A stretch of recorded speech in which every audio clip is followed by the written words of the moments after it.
Hello everyone.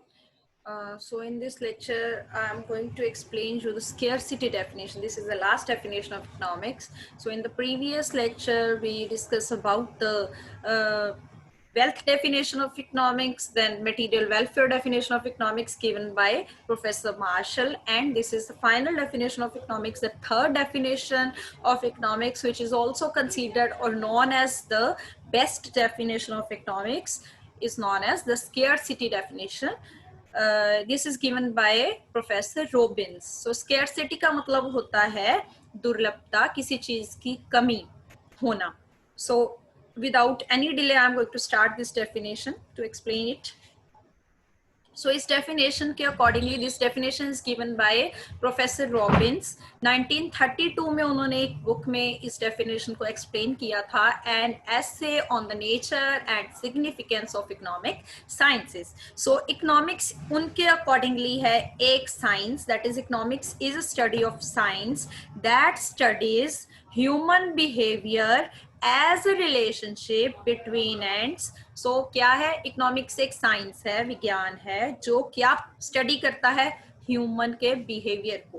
पहली definition में हमने डिस्कस किया इकोनॉमिक्स वेल्थ को स्टडी की करता है, ह्यूमन बींग्स को सेकेंडरी इंपॉर्टेंस देता है. दूसरी डेफिनेशन जिसको हमने मटेरियल वेलफेयर नाम दिया, उसके बारे में हमने बात की कि इकोनॉमिक्स जो है वो सोसाइटी में रहने वाले ह्यूमन बींग्स, मैन काइंड की स्टडी करता है. ये भी डेफिनेशन सेम बोल रहा है कि ह्यूमन बिहेवियर की, दैट मीन्स की है स्टडी इंसान की है, ह्यूमन बींग्स की है स्टडी है. लेकिन उसमें हमने बोला कि ऑर्डिनरी बिजनेस ऑफ लाइफ में जो इन्वॉल्व है, इसमें हमने बोला कि ओवरऑल ह्यूमन बिहेवियर की स्टडी करता है. किस ह्यूमन बिहेवियर के कौन से पर्सपेक्टिव की स्टडी करती है वो आगे एक्सप्लेन किया गया है. As a relationship, human behaviour का रिलेशनशिप किस चीज के साथ, बिटवीन एंड्स. एंड्स को बोलते हैं हम इकोनॉमिक सेंस में, वांट्स को एंड्स बोलते हैं, जरूरतें. जो हमारी जरूरतें हैं ह्यूमन बिहेवियर, ह्यूमन बींग्स की, और उन जरूरतों को, उन वांट्स को पूरा करने के जो सोर्सेज हैं, मीन्स होते हैं सोर्सेज जो स्केर्स है, कमी है जिनमें, which have alternative uses, जिनके अलग अलग प्रयोग होते हैं. So economics according to professor Robbins एक साइंस है जो ह्यूमन बिहेवियर के उस एस्पेक्ट की स्टडी कर रहा है जो कि उसकी वांट्स और उन वांट्स को पूरा करने वाले रिसोर्सेज जो कि लिमिटेड हैं की स्टडी करती है, जिसके अल्टरनेटिव अलग अलग प्रयोग या उपयोग होते हैं. So according to this definition, अगर आपको याद हो तो मैंने जब मीनिंग ऑफ इकोनॉमिक्स बताया था तो उसमें मैंने यही चीजें बताई थी कि इकोनॉमिक्स जो है उसमें अनलिमिटेड वांट्स और लिमिटेड रिसोर्सेज और उनके अल्टरनेटिव यूज की स्टडी के बारे में बात की जाती है. So this is the basic reason. आगे इसको एक्सप्लेन भी किया जाएगा कि क्यों इस डेफिनेशन को बेस्ट डेफिनेशन का नाम भी दिया गया है. Economics according to Harvey, economics is a study of men allocate their limited resources to provide for their wants. So economics किस चीज की स्टडी है, परफेक्ट यूटिलाइजेशन ऑफ रिसोर्सेज, कि हमने अपने पास जितने भी रिसोर्स हैं, अपने पास जितने भी साधन हैं, उनको अच्छे से बेस्ट यूटिलाइजेशन में कैसे लेके आना है. इकोनॉमिक्स इस चीज के बारे में स्टडी करती है. So next is the features of economics. सबसे पहला इकोनॉमिक्स का फीचर है कि जो हम इस डेफिनेशन में स्टडी करते हैं कि हमारी मनुष्य की जो जरूरतें होती हैं वो अनलिमिटेड होती हैं, उनकी कोई भी सीमा नहीं होती. एक जरूरत खत्म होती है तो इमीडिएटली दूसरी जरूरत पैदा हो जाती है. जैसे इसको एक एग्जांपल के साथ हम कर सकते हैं कि जैसे हम जैसे सुबह उठते हैं, हमारी रोज की जरूरतें हैं, हमने पेस्ट चाहिए, ब्रश चाहिए, सोप चाहिए, चाय चाहिए, ब्रेकफास्ट चाहिए, कपड़े चाहिए अच्छे अच्छे, फुटवियर्स चाहिए. अगर कुछ भी नहीं चाहिए, आप ऐसे ही बैठे तो आपका ऐसे मूड बन जाता है कि आज मौसम बहुत अच्छा है, पकोड़े बना लिए जाएं. और इसी तरीके से कुछ और मूड नहीं है तो ऐसे मूड कर जाता है कि चलो आज मैगी खाते हैं. सो दैट मीन्स कि ह्यूमन बीइंग्स की जो वांट्स हैं वो अनलिमिटेड हैं। ह्यूमन बीइंग्स की वांट्स तो इतनी है कि हम चांद तक जाने के सपने देखते हैं धरती पे बैठ के कि मुझे ये भी चाहिए वो भी चाहिए। So these wants are unlimited in number, इनकी कोई भी सीमा नहीं है। इवन के अगर आप इसको एग्जाम्पल के साथ देखो तो एक छोटा सा जो बच्चा है वो जब बर्थ लेता है तब से उसकी वांट्स जो है वो स्टार्ट हो जाती हैं, लेकिन वो जैसे जैसे एज उसकी जा रही है कई तरह की वांट्स जड़ी हैं बर्थ ले रही हैं टाइम आफ्टर टाइम, और even after the end of the life जब आपकी डेथ हो जाती है तो आपके पता नहीं कितने सालों तक लोग आपके जो आप बोलते हैं कि कुछ रिचुअल्स होते हैं कि है ना पूर्वजों को दान देते हैं कि हम जो कर रहे हैं एक्टिविटीज करते हैं वो हमारे पूर्वजों तक जा रहा है, हम खाना उनकी याद में खाना लोगों को खिलाते हैं। सो ये this is the impact of the wants I want to explain कि ये इतनी अनलिमिटेड होती हैं। सो नेक्स्ट है लेकिन, इसमें वांट्स का ज्यादा होना प्रॉब्लम नहीं है, प्रॉब्लम है कि हम वो सारी वांट्स को पूरा कैसे करें। प्रॉब्लम है कि हमारे पास इन जरूरतों को पूरा करने वाले जो साधन है रिसोर्स हैं वो लिमिटेड हैं, उनमें कमी है। जैसे इसको एग्जांपल्स के साथ अगर हम करें कि हर जो साधन है जो चीज बनी है मैन मेड भी है चाहे वो किसी ना किसी नेचुरल नेचर बेस्ड मटेरियल से बनी है। जैसे अगर हम वुड से एग्जांपल लें कि ट्री से वुड बनी है और वुड से आगे वुड का यूज जो है फ्यूल के पर्पस में भी किया जा रहा है, बालने के लिए है ना, लकड़ी जलाने के लिए प्रयोग की जाती है, लकड़ी का प्रयोग फर्नीचर बनाने के लिए किया जा रहा है, ट्रीज में से गम निकलती है, ट्रीज में से पेपर बनता है। सो हर जो रिसोर्स है उसमें से वैरायटी ऑफ थिंग्स जो है प्रोड्यूस की जाती हैं। ये थिंग्स प्रोड्यूस करना is not a problem, problem इधर से जन्म लेती है कि ट्री जो है, ट्री में ऐसा नहीं है कि हमने जमीन में कोई इंजेक्शन लगाया और रात की रात ट्री बहुत बड़ा हो गया और हमने वो लकड़ी को यूज कर लिया। वो एक बायोलॉजिकल प्रोसेस के थ्रू हमारे पास पहुंच रहा है। जब वो बायोलॉजिकल प्रोसेस के थ्रू हर चीज पहुंच रही है तो हमने जब उस रिसोर्स को यूज करना है तो हमने उसको यूज करने में देखना पड़ेगा कि हमने उस रिसोर्स को कहाँ पे लगाना है, कौन से जगह पे कौन सी प्रोडक्ट को प्रोड्यूस करना जरूरी है और कितनी मात्रा में उस रिसोर्स को लाना है ताकि फ्यूचर जनरेशन तक भी वो पहुंचे और हम भी उसका मिसयूटिलाइजेशन ना करें। सो दिस इज द प्रॉब्लम कि रिसोर्स जो है नेचुरल, जैसे कि अभी हम देखते हैं कि बेसिक प्रॉब्लम है कि पेट्रोल डीजल ये जो है लिमिटेड रिसोर्सेज हैं, हम इनकी ओवर यूटिलाइजेशन कर रहे हैं। तो इसमें अभी क्वेश्चन आता है इकोनॉमिक्स में सस्टेनेबल डेवलपमेंट का, जो कि एक बहुत बड़ा जो है इशू है इस टाइम पे कि हम अपना वो जो भी है रिसोर्सेज है उनको हम ऐसे यूज कर रहे हैं, ऐसे डिग्रेड भी कर रहे हैं, यूज भी कर रहे हैं, एक्सपोर्ट भी कर रहे हैं कि हम फ्यूचर जनरेशंस के बारे में नहीं सोच रहे। इवन के वाटर के बारे में भी अगर बात करें तो वो भी एक रिसोर्स जो है अनलिमिटेड माना जाता था, उसमें भी जो है क्वालिटी में डिग्रेडेशन आई है और वो भी अभी लिमिटेड रिसोर्सेज में तब्दील होने लग गया है। अभी प्रॉब्लम क्या है? पहली है अनलिमिटेड वांट्स हैं हमारी, सेकंड है रिसोर्सेज जो है वो लिमिटेड हैं। अभी प्रॉब्लम है कि wants are greater than means, जो साधन है वो कम है, जो जरूरतें हैं वो ज्यादा हैं।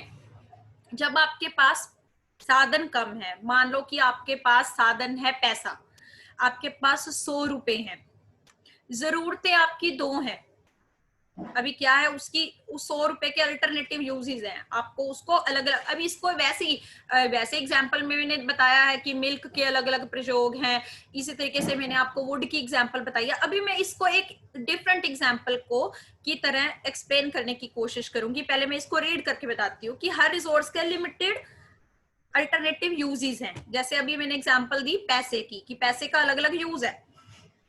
वांट्स डिफर इन अर्जेंसी, हर जरूरत की इमरजेंसी अलग होती है। जैसे आपके पास 100 रुपए हैं, उस 100 रुपए में से एक आपके पास है रिक्वायरमेंट कि आपने मम्मी के लिए, मम्मी आपकी थोड़ी लो फील कर रही है, आपने मम्मी के लिए दवाई लेके आनी है बुखार की। दूसरी तरफ आपके पास प्रॉब्लम है कि आपने फिल्म देखने जानी है अपने दोस्तों के साथ, आपके पास 100 रुपीज है। सो इसमें वांट्स डिफर इन अर्जेंसी। मान लो कि 100 रुपए की फिल्म की टिकट है और 100 रुपए की ही आपकी मदर की दवाई आनी है, तो आप कौन सी वांट को पहले पूरा करोगे, वो डिफर इन अर्जेंसी है। जरूरत में फर्क है कि कौन सी जरूरत पहले पूरी करनी है और कौन सी जरूरत बाद में पूरी करनी है। इसी तरीके से आप एक और एग्जांपल ले सकते हो कि एक तरफ आपके पास है कि आपने मोबाइल फोन नया लेना है, दूसरे तरफ आपके पास है कि आपने कॉलेज की अपनी फीस पे करनी है, उसकी लास्ट डेट जो है नजदीक आ रही है। सो इनमें से भी आप अर्जेंट वांट को पहले कंप्लीट करोगे और दूसरी वांट को बाद में करोगे। ये क्वेश्चन है प्रॉब्लम ऑफ चॉइस का, मतलब कि आप अपनी उस जरूरत को पहले पूरा करना पसंद करोगे या करोगे जिससे आपको ज्यादा सेटिस्फेक्शन हो, जिससे आपको ज्यादा संतुष्टि हो, और उस जरूरत को आप बाद में पूरा करोगे जिससे आपको कम सेटिस्फेक्शन हो। जैसे हमने दोनों केसेस में देखा कि पहले केस में मम्मी की दवाई लेनी ज्यादा जरूरी है और दूसरे केस में आपकी स्कूल की या कॉलेज की फीस पे करनी ज्यादा जरूरी है। सो इसी चीज की चर्चा इकोनॉमिक्स में की जाती है। इसको हम इकोनॉमिक सेंस में बोलते हैं इकोनॉमिक प्रॉब्लम। ये इकोनॉमिक प्रॉब्लम जो है अलग अलग क्वेश्चंस के साथ रिलेटेड है। ये क्वेश्चंस हैं व्हाट टू प्रोड्यूस, किस वस्तु को पैदा किया जाए। जैसे कि आपने वुड की एग्जांपल दी कि वुड के साथ फर्नीचर बनाया जाए, वुड के साथ पेपर बनाया जाए, या वुड को फ्यूल के पर्पस के लिए यूज किया जाए, and so on. How to produce, किस तरीके से, कौन से मेथड से प्रोड्यूस किया जाए प्रोडक्ट को। वेयर टू प्रोड्यूस, किस जगह पे प्रोड्यूस किया जाए। जैसे कि ये भी इकोनॉमिक सेंस के पर्सपेक्टिव में आपको एक एग्जांपल की तरह बताना चाहूंगी।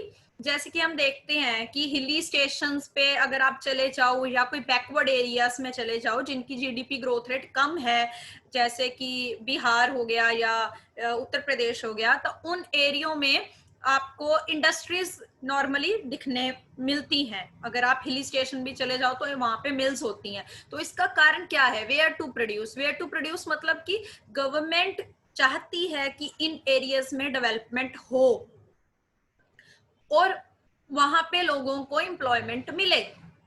इस उद्देश्य के साथ गवर्नमेंट उन जगह पर जो है प्रमोट करती है इंडस्ट्रीज को, अगर कि आप इन एरियाज पे अपनी इंडस्ट्री ओपन करो। सो यहाँ पे हम वेयर टू प्रोड्यूस मतलब कि हम लोकेशन की बात कर रहे हैं। इससे गवर्नमेंट इंसेंटिव्स भी देती है। जैसे कि एक इंसेंटिव की टाइप है कि अगर मान लो कि बोल दिया कि आपने 2 साल कोई इलेक्ट्रिसिटी, एग्जाम्पल के तौर पे, कि आपको या तो कोई इनपुट पे, प्रोडक्ट प्रोड्यूस करने के इनपुट पे कोई सब्सिडी दे दी, कि आपको कंसेशन दे दिया, या आपकी इलेक्ट्रिसिटी 2 साल के लिए फ्री कर दी, या आपको 5 साल के लिए टैक्स हॉलीडे अनाउंस कर दी। टैक्स हॉलीडे का मतलब होता है कि आप अगर इस स्पेसिफिक लोकेशन पे अपनी इंडस्ट्री को ओपन करते हो तो आपको कोई भी टैक्स पे नहीं करना इतने टाइम तक। सो वो टैक्स कंसेशन जब बेनिफिट होता है, इतनी बड़ी कॉस्ट का हिस्सा इंडस्ट्री का जो कम हो जाता है तो उसको फायदा होता है, तो वो इस तरीके से इन एरियाज पे अपनी इंडस्ट्री लगाना पसंद करती है। सो नेक्स्ट है हाउ मच टू प्रोड्यूस, क्योंकि पहला है क्वेश्चन ही यही है कि स्केयर रिसोर्सेज हैं, अनलिमिटेड वांट्स हैं, तो कितनी मात्रा में प्रोड्यूस करना है। ज्यादा, लोड से ज्यादा नहीं होना चाहिए जिससे वो रिसोर्स वेस्ट हो जाए, इतना कम भी नहीं होना चाहिए कि लोगों की डिमांड और सप्लाई में मिसमैनेजमेंट हो जाए।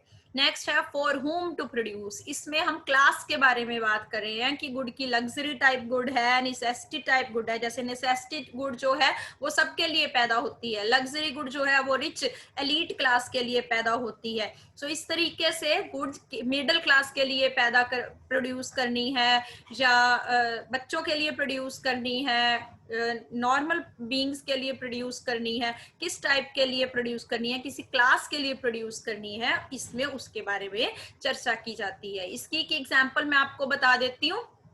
जैसे कि टॉमी हिल फिगर का कोई ब्रांड है या अरमानी का ब्रांड है, तो ये ब्रांड्स जो है वो लग्जरी क्लास के लिए प्रोड्यूस होते हैं। इसी तरीके से अगर हम साल्ट का केस लें या मैच बॉक्स का लें, तो ये प्रोड्यूस जो है ये नेसेसिटी गुड्स हैं, ये हर बंदे के लिए हैं, क्योंकि नमक की जरूरत अमीर को भी उतनी ही पड़ेगी, गरीब को भी उतनी ही पड़ेगी। ये नहीं होगा कि अगर आपकी सैलरी 1 करोड़ है और दूसरे की सैलरी 10,000 या 5,000 महीना है, तो 1 करोड़ वाला अपनी सब्जी में 10 चम्मच नमक डालेगा और 10,000 वाला उसमें 1 चुटकी डालेगा, वो नेसेसिटी गुड है। सो इसके साथ आपका एक पॉइंट मिस हो गया था यहाँ पे, मैं उसको भी एक्सप्लेन कर देती हूँ, अपॉर्चुनिटी कॉस्ट। सो जब भी हम ये एनालिसिस करते हैं कि कौन सी गुड को प्रोड्यूस किया जाए, कौन सी नहीं किया जाए, तो उसमें अवसर लागत बोलते हैं इसको, अपॉर्चुनिटी कॉस्ट देखते हैं। अपॉर्चुनिटी कॉस्ट का मतलब होता है कि अगर आपने किसी जगह पे अपने पैसे को लगाना है, या तो उसमें से अगर आप, जैसे कि फॉर इसको एक एग्जांपल के तौर पे हम ले लेते हैं कि मान लो आपके पास 3 नौकरी है, पहली नौकरी में आपको 20,000 रुपए मिल रहे हैं, दूसरी नौकरी में आपको 10,000 मिल रहे हैं, तीसरी नौकरी में आपको 7,000 मिल रहे हैं। सो अगर आपने 20,000 वाली नौकरी ऑप्ट की, अगर आप 20,000 वाली नौकरी ऑप्ट ना करते तो दूसरा ऑप्शन क्या था, 10,000 वाली। सो इसका मतलब होता है अपॉर्चुनिटी कॉस्ट का, जो आपने नेक्स्ट बेस्ट अल्टरनेटिव, नेक्स्ट क्या है 20 के बाद 10 वाला, नेक्स्ट बेस्ट अल्टरनेटिव को सेक्रीफाइस किया। कितने रुपए थे, 10,000, वो कॉस्ट जो है 10,000 रुपी, उसको हम अपॉर्चुनिटी कॉस्ट बोलते हैं। कि अगर हम फर्स्ट ऑप्शन को ना ऑप्ट करें तो उसके बाद जो सेकंड बेस्ट ऑप्शन है उस पे क्या हमने सेक्रीफाइस किया, वो हमने 10,000 रुपए सेक्रीफाइस किए 20,000 रुपए की नौकरी के लिए। इसका क्रिटिसिज्म इतना नहीं है, क्योंकि इस डेफिनेशन ने पिछली डेफिनेशंस के जो है कमियों को दूर किया है। लेकिन इकोनॉमिक्स में एक बात बहुत प्रचलित है, बारबरा वुटन इस चीज को बोलते हैं, इकोनॉमिस्ट हैं वो, कि whenever 6 economist gather there are 7 opinions. That means कि हमारा यूनिवर्सल राइट है क्रिटिसिज्म करना। इकोनॉमिस्ट वो इकोनॉमिस्ट है ही नहीं जो क्रिटिसिज्म ना करे। सो देयर आर इकोनॉमिस्ट जो अपने आइडियाज एक्सप्लेन करते हैं रिगार्डिंग रॉबिन्स डेफिनेशन, की इस डेफिनेशन में कौन सी कमियां पाई जाती हैं। सबसे पहली बात है कि ignore social aspect of economic activities. ये बोल दिया गया कि ह्यूमन बिहेवियर की स्टडी है। रॉबिन्स ने डेफिनेशन में ये बोल के बात कंप्लीट की, लेकिन उसने सोशल एस्पेक्ट को इग्नोर कर दिया।